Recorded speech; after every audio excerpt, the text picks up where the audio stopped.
Well, good evening, everyone. Welcome to another installment of Dirt Bike Community. Excuse me, got a lot of motorcycles in my head. So we're here at the Edge Power Sports again. We're going to get into a few things that a lot of people always ask themselves. What's the best bike for them? What's a good choice? What kind of riding am I doing? There are a lot of great bikes out there, and sometimes you have to make maybe a little compromise on the different environments you're going to be riding in. Some hard enduro, some full motocross. Just depends on really what you want to be diving into. I like to ride all sorts of different motorcycles, ride in all sorts of different environments. Road racing, supermoto, single track, hard enduro, some out in the desert. So we're going to kind of go over some different items while we're doing these little intros on the bikes. Feel free to chime in, ask any questions you want. That's what we're here for. This is basically a live experience. So basically you're here with us in the showroom with us. So feel free to ask any question you want about any of the bikes, and we can definitely fill you in on that. So we're going to dive into it, and we're just going to talk about some of the differences on some of the different models that you might be looking at, because there's a cornucopia of motorcycles that we can deal with here, and everyone kind of gets lost in all the little number designations or the letter designations. So we're just going to kind of maybe clear up some of that gray area and get you going, help you get you into a right pick and something that's going to work out for you good. So let's just kind of start out with the gases here. Here we have an EX 250. This one's actually a 250F. This is a great bike for doing hard enduro. So it's if you're really coming over some hard rocks, big logs, doing a little bit of single track riding, phenomenal bike for it. It's great, it's light. This particular bike runs air suspension on it, so you can really tailor that bike to where it's going to work good for you on a quick process. So right here up on top of the fork, this is actually your air fork here. This fork here does all your compression and rebound. So it is a separate function front fork up on this assembly. So if this is something that you're looking for, this is a great enduro bike. So definitely don't be afraid to hit any questions up on any of this stuff. What's going to work good for you? My particular bike, I typically ride my bike in supermoto, and I go a lot of heavy single track, so I can take my tires off and swap them out to dirt tires. It's not the best bike in the sand, but I make compromises. So that's sometimes what we have to come up with, is what's going to work best for us in those kind of moments. So over here we have another gas. This one's actually an EX300. So this one's a 2-stroke, this one is a 4-stroke. So some differences on that. 2-stroke, a little more revvy, makes a little more noise on it. The 4-strokes, they typically have a little more torque. The EC, this one's going to be a wide ratio model. So first and second gear have a little longer range in that gearing, so it's not going to be as sharp and snappy and just wanting to jump right out of the hole. So it does give you a little more fluid feel on that first second gear. Great for trail riding, single track riding. So super light bike. You can really twist it around and do a lot of nice dancing through those trees. So if this is something you're looking for, it's got the headlight on it. A lot of your enduro and trail bikes, they will have headlights on them. So if you ever get caught in the dark, you've got something to illuminate yourself with out there. That way you can get yourself home in a safe manner. So this particular bike versus the air fork, this one actually just has more of a straight rate standard fork. So this fork leg here, it's all spring rated. This fork leg does your compression, and this fork leg does your rebound set. So a little different setup on it. It is still a separate function front fork, but this one just does your rebound, this one does your compression.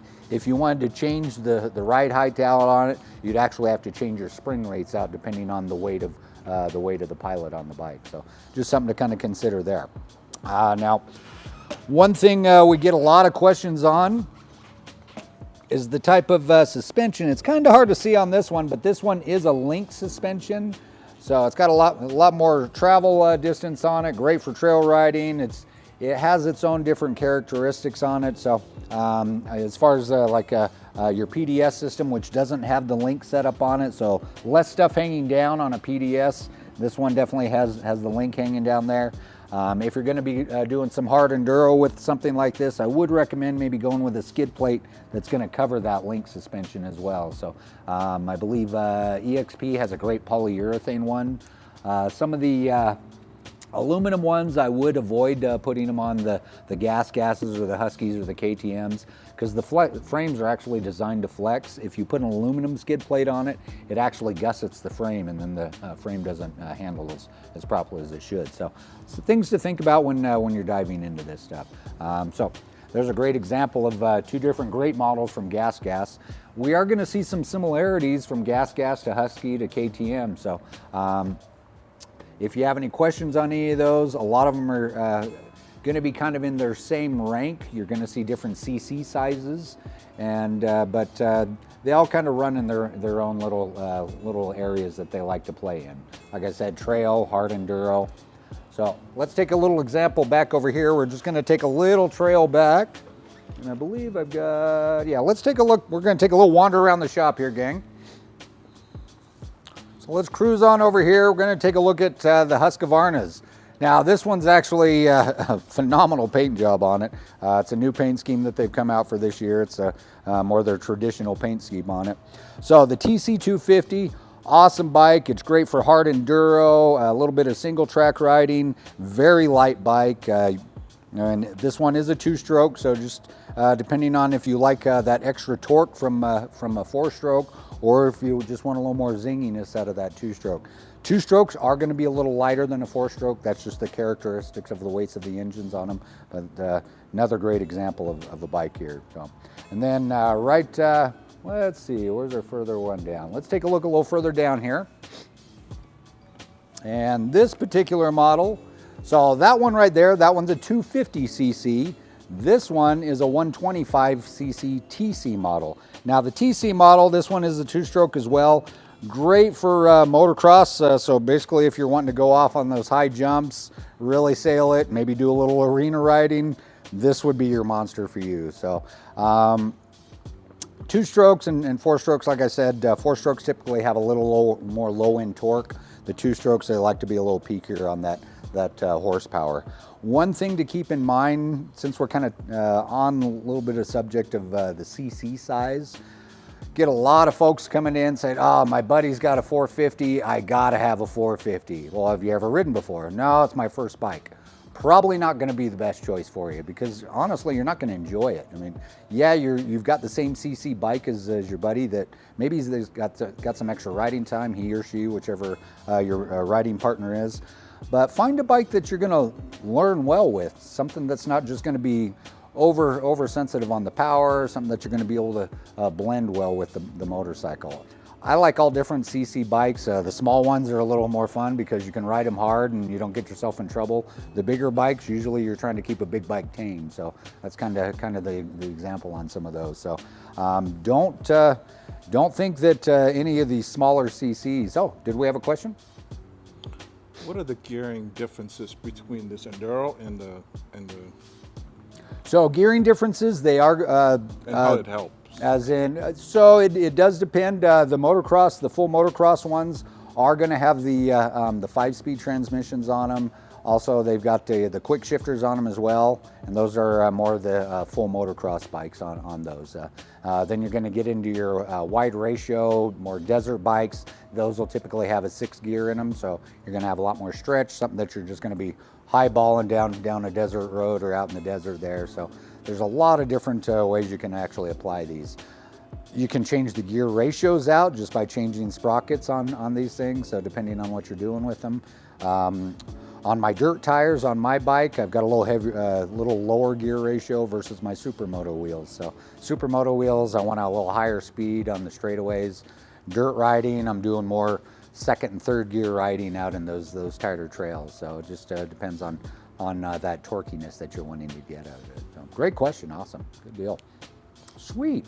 So another good examples, like I said, this one's a 250cc, this one's a 125cc. So if you're maybe a little lighter pilot, you want to get into hitting those doubles and those triples, awesome example to pick out from. Now this particular bike does also have the air suspension on it as well. So like I said, you can tailor that air suspension in a little easier than maybe some of the spring-rated forks. That way it's just an air pressure change versus having to drop a whole new spring set in there and tailor it in that fashion. So something to think about on that. A lot of people will get a little kind of a little nervous about the air suspension. It is super refined. They've worked out all the little quirks and stuff that back in the past when they first came out with the air suspension, it's really dialed in. So don't be hesitant about checking out the air suspension. It's good stuff on it. Good deal. Well, we're going to work a little further down the line here. Now we're going to get into something a little bigger here. This one is actually 500cc, so this is an awesome cross-country bike, desert bike. So something you want to take out and maybe just do, if you want to do the Baja 1000, awesome bike for it, okay? So 500cc, 4-stroke, a lot of low-end torque to it. Obviously it's bigger cc, so it's going to be a little heavier for you too. So depending on your rider weight, riding style, maybe what you're looking for. So the XCF, great machine, 500cc, super solid bike. Now you also notice that this one is street legal, so you can take this to your destinations instead of having to actually throw it in the back of your truck and then trailer it or truck it to your play spot. So this one you can just rip right out. We're having some discussions about actually doing some light camping on one of these things. So you can throw a soft bag setup on this, and there actually are a lot of cage systems that a lot of aftermarket companies have come out with, where you can actually cage these up and put some bags on them as well. So something to kind of consider. Very durable bike. It'll accommodate a lot of weight to it. Now this suspension on this bike, this is more of it's more of a cammed preload set. So basically you've got a cam adjuster up here. So as you turn this dial, it's going to put more pressure down on the spring. It's got a 3-position setup. 0 is the lightest, 6 is the heaviest on the set numbers. So you do want to have these set equally. But the great thing about all these bikes is if you're curious about where that suspension is working for you, no one's ever talked to you about telltale rings. Each one of the bikes has one of these. Any of the Huskies, KTMs, or gases. Basically, this ring is going to tell you how that suspension is working for you. So, if you've got it set up on the heavier side of the suspension, and you're riding really hard, really ripping through things, and this is only coming down about that far, that means your preload is set too stiff, and you need to lighten it up.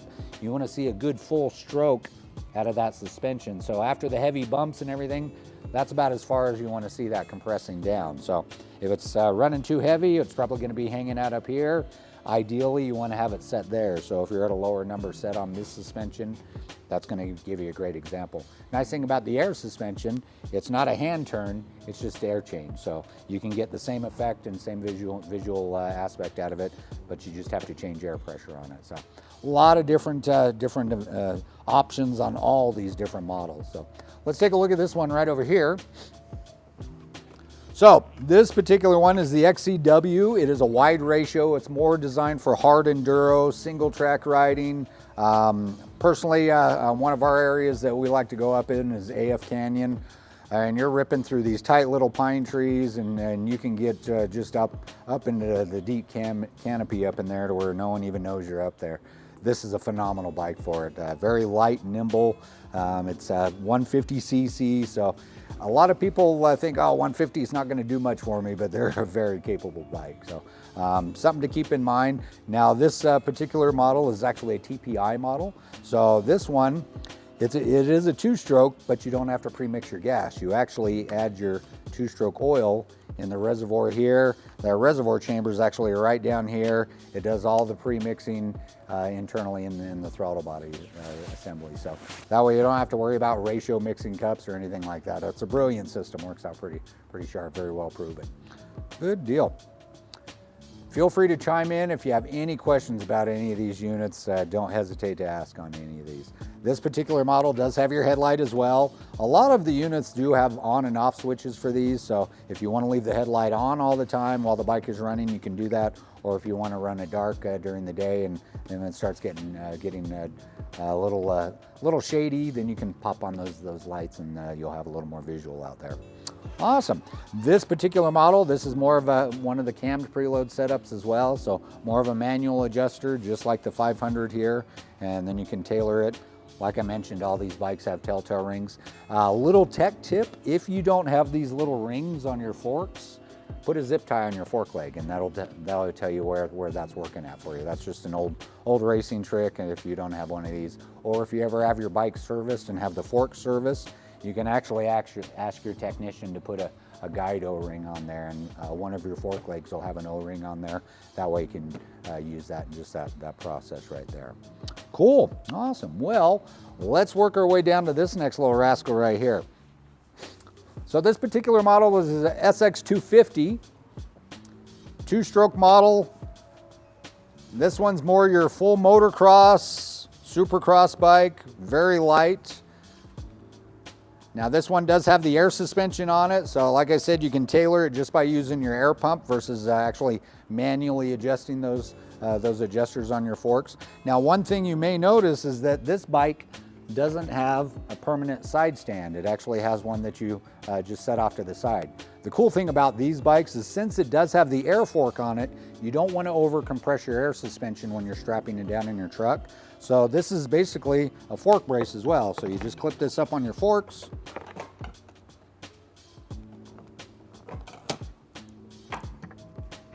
There's clips down in your forks. When you strap your bike down, it's going to suck that down. It's going to keep from over compressing your suspension.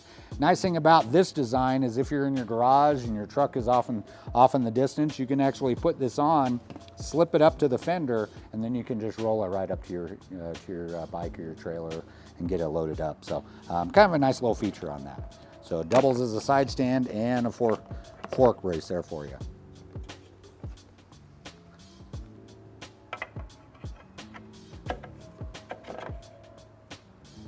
So this one is a 250. Like I said, the modern horsepower. Yes, question, Jeff. Yeah, you were just showing the other bike prior to this one. Uh-huh. It looks almost like exactly the same, except it has lights. Yep. Right? What are the biggest difference between the two bikes? So the biggest difference is obviously suspension's going to be a bit different on it. This one's got the air suspension on it, no lighting on it. So this one's really just designed for closed course tracks, that type of thing. Or if you're just out in the day, I mean, you can take it out wherever you want to, that you can take them legally, but it's not really designed for something that you're going to get caught in the dark with. You're going to have more of a harsher feel if you're doing any single track riding on this particular bike, because it is set up for a track. It's designed for catching 20, 30, 40 foot jumps and catching doubles and triples on it. So you're going to find a little harsher suspension on this. The nice thing about the air suspension on this is if you do kind of cross over from maybe doing track and maybe single track riding, it's pretty easy to tailor it to where you can make some compromises to where you can ride both. So it works out pretty good on that. So that's what I'm kind of curious. Is you know, there's a lot of people, myself included, we like riding the dirt bikes. Yeah. But at the same time, we also like to go on trails, but still have the bikes that could, if we need to, we could do the jumps and go on the Exactly. So what between those two, what would be best fit? So honestly, if you're wanting to do any, I would say more single track riding, getting up in trails, but something that you can take up and maybe go on an occasional track, I would probably go with maybe something more like the XCW. We have them in all different ranges. This one happens to be a 150. We've got them in 300s, and then we've also got the 500 there. That one's pretty beastie right there. But something with a headlight is going to be more something you're going to want to take up on the trails. But you can firm up the suspension to where it's not going to be the best supercross bike out there, but you're going to have fun. You're going to have a good time. You're not going to feel like you're bottoming out or compromised on that. If you're planning on doing any really hardcore supercross riding or motocross riding, I would probably recommend something more with a more of a setup suspension that's going to accommodate those bigger jumps and harder hits. So this one's going to be a little softer because this one does have the Explorer fork on it, and this one does have the Exact fork on it. And so you just have to kind of make some compromises on that part of it. I wish there was the bike that you could say it's best for everything, but you can find some bikes that are great in all moments. So it's just finding that happy bike for you. One thing I would really recommend is if you've got a local dealer, go in and develop a rapport with them. Hit them up, ask them questions. If you're in our area, feel free to come in. All our staff is super friendly. We want to help you out. We've actually got a great option with our shop. If you don't want to call, and maybe you just want to text in and kind of hit us up on a question, you can just text our number and you can ask any of our staff on anything. Our number is 801-495-3278. So if you want to chime that in, we'll put the link on the site as well. So feel free to shoot us a message, or if you want to just call, you can call in. We love to help you out, find you the right machine. I was just talking to our sales manager today, and unfortunately, kind of on a topic that I mentioned before, he had a guy that was insistent on he had to have a 450, because his buddy has a 450. The guy's never ridden a motorcycle before. Your modern 450 supercross or motocross bike has a ton of horsepower. In fact, most of your pro riders are barely riding those bikes to their limits. So don't think you have to go out and get the biggest, baddest CC bike out there. My favorite bike is actually a 350. It's a phenomenal bike. It does everything that I want it for. Yes, Jeff? Now you've seen, and I myself included, we've seen people that would buy dirt bikes and then they would modify so that they could ride it on trails. Sure. Would you recommend that? Or would you not? What would be some of the problems? No, there's nothing wrong with it at all. I mean, like I said, with my bike, that's actually what I do is one weekend it'll be set up for racing out at Supermoto, so I'm racing asphalt and slinging around, scraping foot pegs everywhere. And then after that race weekend, I'm throwing my dirt tires on and I'm getting everything all set up for dirt, a little heavier skid plates, those kind of things. So I set it up for riding and beating up off of logs and rocks and all that. Those different environments. So there's nothing wrong with that. That's actually the great thing about the motorcycle environment is the aftermarket product line is bonkers. I mean, basically you think about it, you can probably find what you need out there. So awesome question. Yes. The others, I noticed, there's also right now the biggest thing is e-bike. Oh yeah. Do you recommend e-bike? And if so, what I'm going to assume that depending on the kind of riding you do, has a lot to do with what bike you're going to get, right? Oh, for sure. But what's your I have my bike right now. It's a Husky. It's a 300, right? But why would somebody like me want to do, let's say, maybe do an e-bike? dive into the e-bike world? I mean, some of it is, maintenance is a lot easier.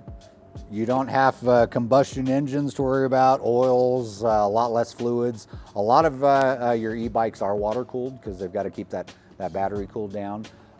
So there's nothing wrong with that at all. I mean, so less maintenance, they typically are lighter. The only kink to them is the range isn't as far. So you are kind of limited on how far you can go in some of those distances. They are improving the technology on them to where you can get quite a bit of range on them.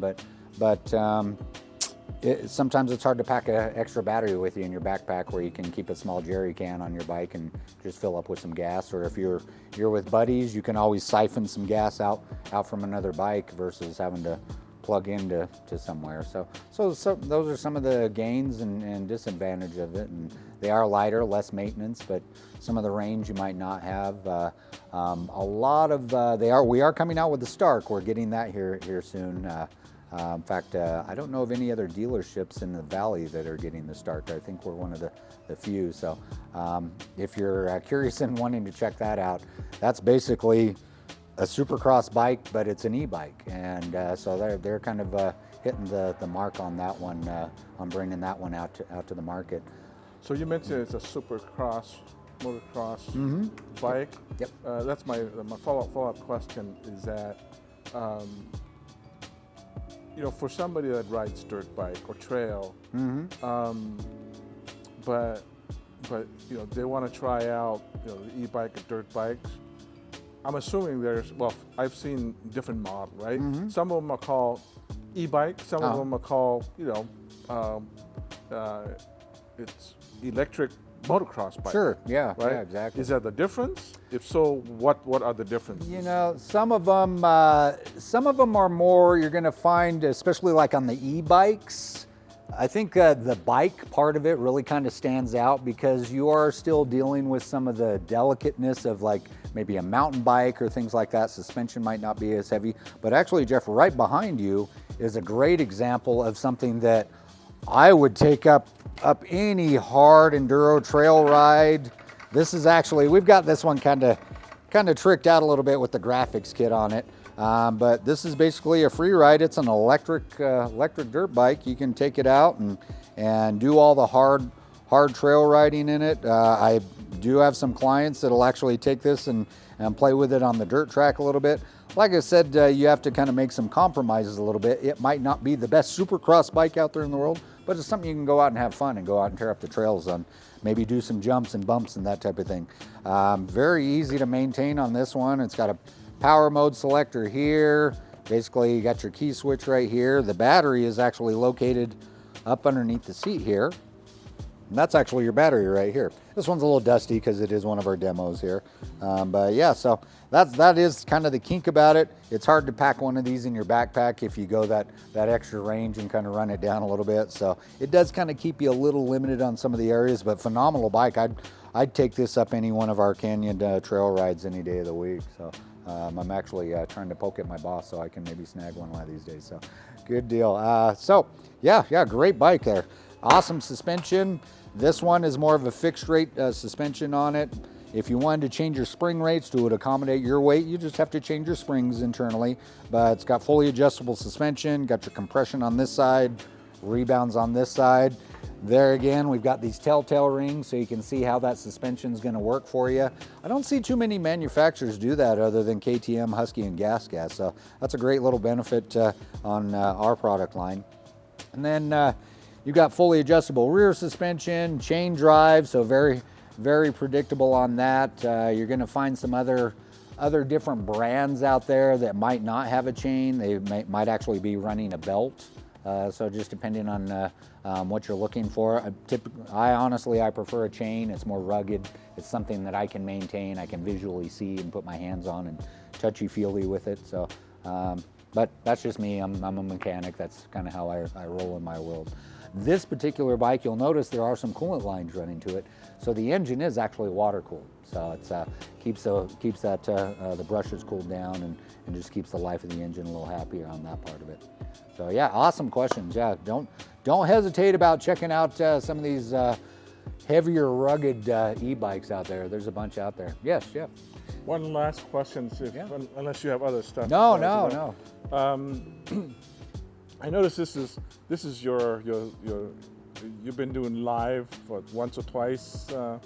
Is this kind of a monthly thing that you're doing? Or? Awesome question. We are actually going to be doing this once a month. So this is our once a month show here. So like I said, everyone's here invited. You're in the shop with us and experiencing this with us. So hit us up for questions. If there's anything that's kind of piquing your interest, maybe a particular model, maybe what that model does, what kind of positives and negatives you might get out of that particular model, don't hesitate to ask, because that's what we're here for, and we want you to have that information.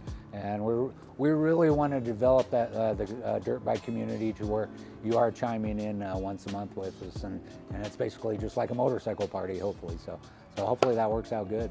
So the intent of this live here, is it just walking through the products, or you like educations? What are some of the topics that you cover? So yeah, we actually want to cover a lot of things. I know our last few videos we've been more focusing on maintenance and maybe techniques on how to load machines, those kind of things. Because if you're new in the environment, these are things we need to learn and gain experience. And it's nice to have maybe a voice in the background kind of helping you out, or if you want to flip through there. But we want to help you out with gear, picking out motorcycles. we plan on this summer when it gets a little warmer out, we're going to be doing some activities to where we're going to be doing some riding, checking out some single track riding, going out and playing out in the dirt and throwing some dust up in the air. My series is starting up here. I race supermoto, so hopefully I can bring you out to the track and you can kind of check out some of that environment. And we'll even run you through those bikes too on some of the little quirkiness things that we have to do to the bikes to get them prepped for the track. And honestly, I think keeping that kind of mindset, if you're treating your bike like it's a race bike, you're always maintaining your bike and you're keeping it fresh. I honestly, as long as the engine's fresh, I will buy a race bike from anybody because I know it's been well maintained. It's always the ones that are parked off in the garage and forgot about are the ones that I kind of worry about. So yeah, don't hesitate about picking up a bike from an ex-racer out there, or a former or a previous racer. So they can definitely dial them in pretty good there for you. So yeah, we plan on doing a lot of different activities. So hopefully you can experience it with us each time out there. If you're not able to come out with us personally, you're here with us anyway, so that works out great. So like I mentioned before, if you have any questions, something that's piquing your interest, or maybe you forget about it after the episode and there's something you want to chime in next time, definitely jump in on it for sure. Awesome, good stuff. So great example of one of our e-bikes. You can definitely, or one of our more of a heavier riding free ride bike. We can show you a good example of more of our e-bikes, and you're going to definitely see the delicateness on the changes, suspension wise, frame ruggedness, those type of things, even the engine size, all those things change on when we get over and start looking at some of those. Good deal. Awesome. Well, before we dive into that, we're going to kind of take a look at some of our flagship bikes. We're going to take a look right here in the center. We've got our adventure bikes. So these are they kind of speak for themselves a little bit here, but if you're wanting the cream of the crop and the happy cushy seat and all the bells and whistles, I mean, this is really kind of the Cadillac of motorcycles. It's got everything you could think of on it. Cruise control, heated grips, adjustable windscreen. It's got a massive TFT windscreen on it, display screen on it. It's almost like watching TV when you've got this thing turned on. Tons of little goodies for compartments, all these kind of things.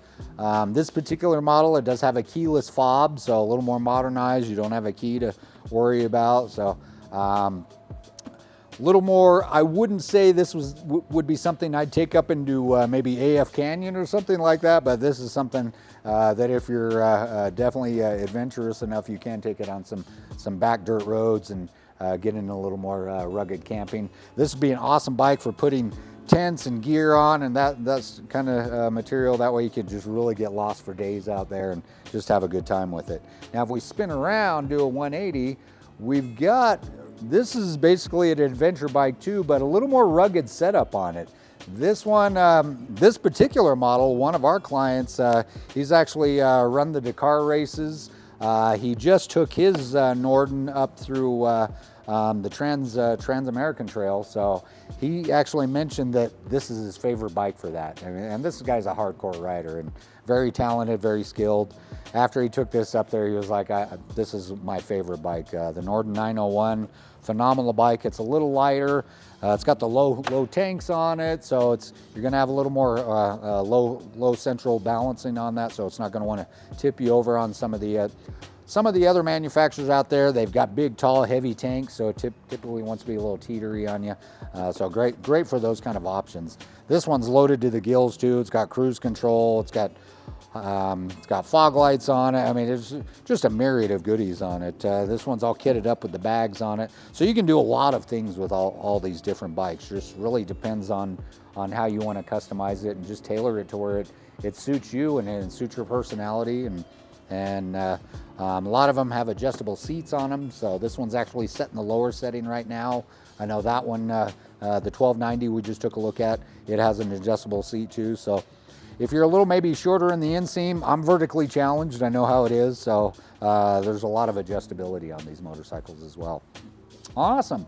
Well, if we spin around right behind me here, this is actually more of this is what I would consider maybe a heavier e-bike. I'm going to kind of sneak it back just a little bit. So this is one of our Talarias, electric e-bike. You can tell It's rugged. I mean, great for taking on maybe some gnarlier mountain bike trails, that kind of thing. You have to watch where you're going though, because this one is not a pedal assist, it's throttle operated. There are some trails where you're not allowed to go on those, and honestly, you get some of the mountain bike guys, they kind of get a little weirded out about you anyway. So, but you can obviously tell that little lighter construction on the wheels and on the frame. So it's not something as rugged as the Freeride out there, but it's light, it's nimble, you can get a lot of riding time out of it. The thing I really like about the e-bikes and the Freeride, if you're bored and it's 2 o'clock in the morning, you can go out and tear up your neighborhood and no one will even know. You can be out buzzing around and you're nice and stealthy. So that is one of the benefits about the electric and the e-bikes out there is maybe no one's hearing you out there. So definitely gives you a little advantage on that. So if you have insomnia, maybe a great thing for ripping around at nighttime. Awesome. Anybody have any questions on any of that? Pretty good? Pretty solid? Awesome, good deal. Well, let's talk about, yes. Ooh, if you only have one bike, you know, honestly, I would say pound for pound, if you only have one bike, I would go with an Enduro model. Enduro model, it's like I said, you're gonna have to make some compromises because there is no bike out there that's great for everything. So Enduros are great. They're awesome for single track riding. You can do some hard Enduro on them. I've even taken my DRZ 400 and taken it out on the dirt track and jumped some jumps and all that. It's not the best for it. It's a heavier bike and it's a little compromise on the suspension, but Enduros work out great. They're kind of a good all-arounder, and a lot of Enduros, they do have a little extra freeway legs, so you can kind of get to those destinations versus having to actually load them up in the back of your truck or trailer. So there are some added advantages to that. A lot of your Enduros you can license legally for the streets too, so they'll have turn signals, all the headlights, and all the mirrors. So yeah, some definitely advantages on that versus just going strictly to a full-on motocross bike or just a single track bike. Awesome questions, good stuff. Speaking of full-on motocross bikes, we have the RMZ 450 and the 250. I know they look very similar. They're both 4-stroke engines. These are more of a straight rate kickstart on these particular models. Phenomenal bike. They're rated one of the best handling bikes out there on the market. So if this is something you're looking at getting into, phenomenal bike, one of my favorites out there. You're gonna find some differences on them. These are kickstart only, so no little red button to press right there. So if you're okay with that, not a problem on. These are great bikes, so just something to think about. So different price ranges you're gonna find. Sometimes when you get into the electronics and they've got more bells and whistles on them, that tends to drive the price up a little bit. And that's what's great about something like this is if you're maybe afraid of getting deep into the electronics, these are gonna be a little more simplified to where you can fiddle with it a little bit more and it's not gonna be as stressful and you don't feel like you have to dig into an owner's manual as much or feel like you're dealer bound to actually bring the bike in and have it worked on. So awesome options here. Okay, well gang, we're gonna get into the fast stuff now. So sport bikes, okay? Sport bike is a sport bike. If you want your hair on fire and you wanna be ripping around, these are basically a scalpel of a motorcycle when you're out on the road. They handle great. A little more aggressive riding position. You're going to be in more of that Olympic riding position. They're great for keeping you trim because you are a little more athletic on these bikes. And you know, if you've got a local track around, that's what these bikes are really designed for. I've been racing on the racetrack for years. I actually teach road racing classes and supermoto classes. The 750's one of my favorite GSXRs out there. Kind of fits right in the middle of all those bikes. The 600's a great bike. It's a little more nimbly, a little more higher revving. This one's got a little more torque to it. Then if you get into the 1000cc sport bikes, those are definitely a lot more of a handful. So it just kind of depends on your skill rate. If you're a new rider, I wouldn't recommend getting into a 1000cc sport bike. That's something maybe you want to cut your teeth on maybe a 600 or 750. Honestly, I've had my 750 for years. I really don't find any necessity to jump into a bigger CC bike. These will actually come real close to competing with a lot of your 1000cc bikes out there. They'll catch you on the straightaways, but as soon as you get to the turns, you'll be right up there with them or passing them up there. So phenomenal units, mad braking on them, great handling bike, and these are a 4-stroke motorcycle. And then if we kind of dive right over here, then we're getting into more of the Street Fighter style motorcycles. So a little more upright position. You don't have a bubble to hide behind like your standard sport bike, but these still are more of aggressive riding position.